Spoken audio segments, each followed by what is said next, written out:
Всем привет, дорогие друзья! Вы снова на канале Ранчо у Санчо. Сегодня будет простой рецепт. Это будет просто обычный вермишелевый суп, но с небольшой изюминкой. Смотрите этот видеоролик, и, возможно, если вы такие фишечки не знали, то вы будете знать, и теперь будете так готовить, потому что так вкуснее.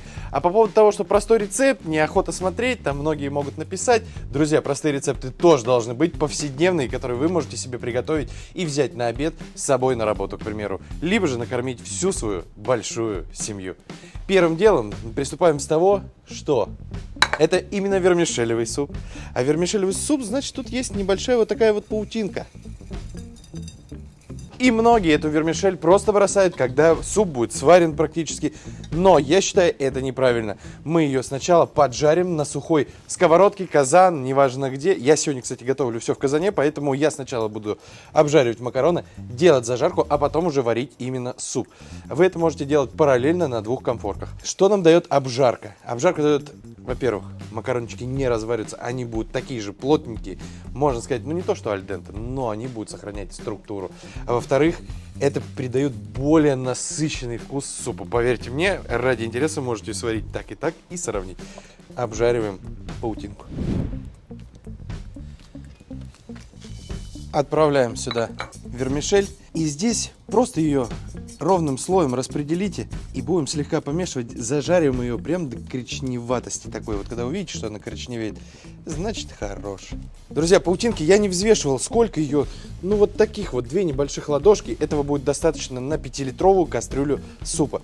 Дальше у нас идет лук. Лука берем, вот они, одну большую, либо 2 средних луковицы. И нарезаем по стандарту на маленький кубик.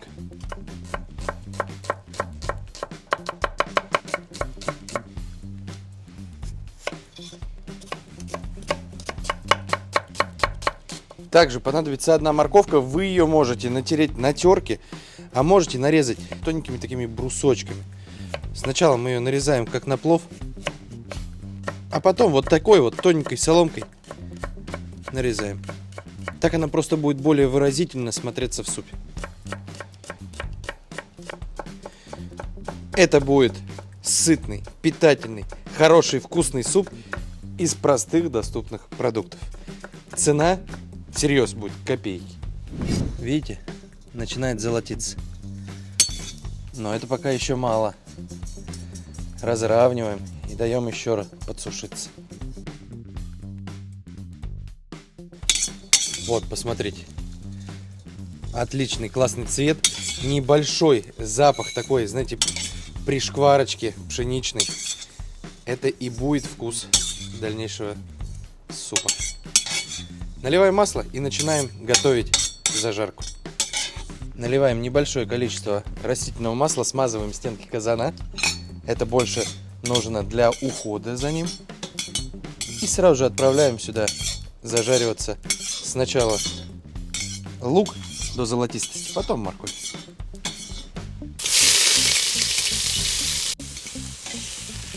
Теперь морковь. И обжарим это все в течение 3-5 минут. Друзья, хотите более, конечно, постный суп, то можно это сделать из нежирного мяса. Это будет куриная грудка, но она у нас сегодня присутствует. И сделать, в принципе, суп без зажарки. Но с зажаркой это более ароматно, более аппетитно, ну вы сами знаете. Отличный, потрясающий аромат зажарки. Зажарка готова, морковка начинает быть уже мягкой. Достаем. Протираем казан и наливаем сюда 5 литров воды.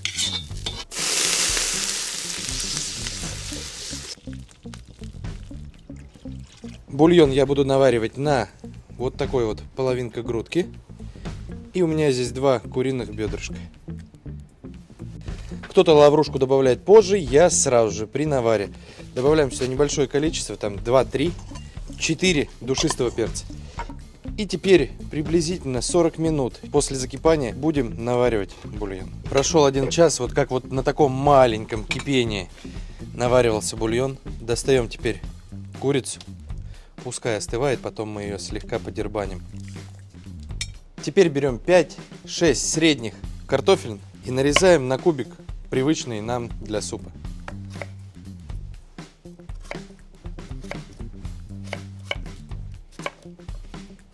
Самый главный зритель. А ты картошку вообще ешь, нет? Даже картошку съел. Отправляем вариться картофель.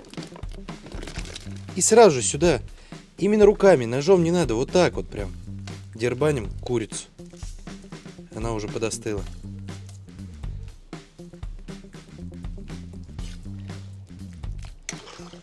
Теперь пришло время посолить. И немного для аромата черного молотого перца.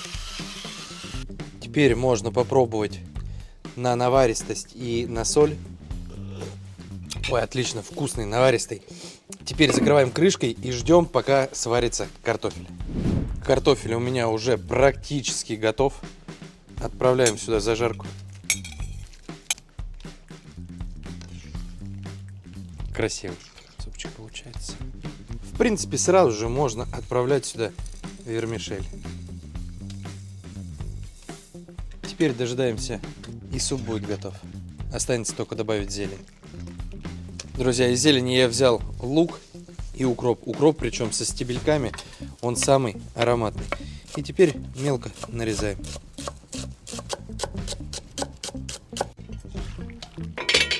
Добавляем теперь сюда зелень.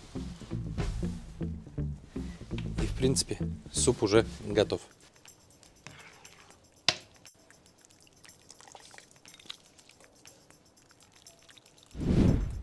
Красота.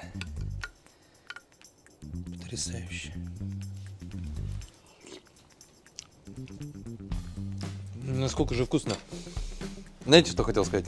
Было ли у вас в детстве такое, то что ваши родители, бабушка, дедушка говорили: ешь супчик, обязательно ешь супчик, пока не съешь, никуда гулять не пойдешь, он запускает желудок. Обязательно просто на обед был суп.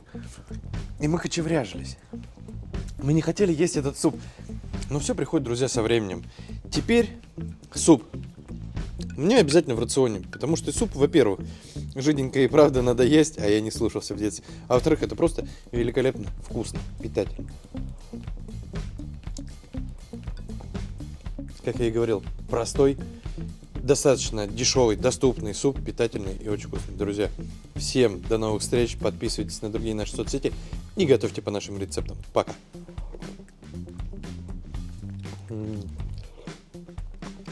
Здесь просто чисто один бульон можно пить.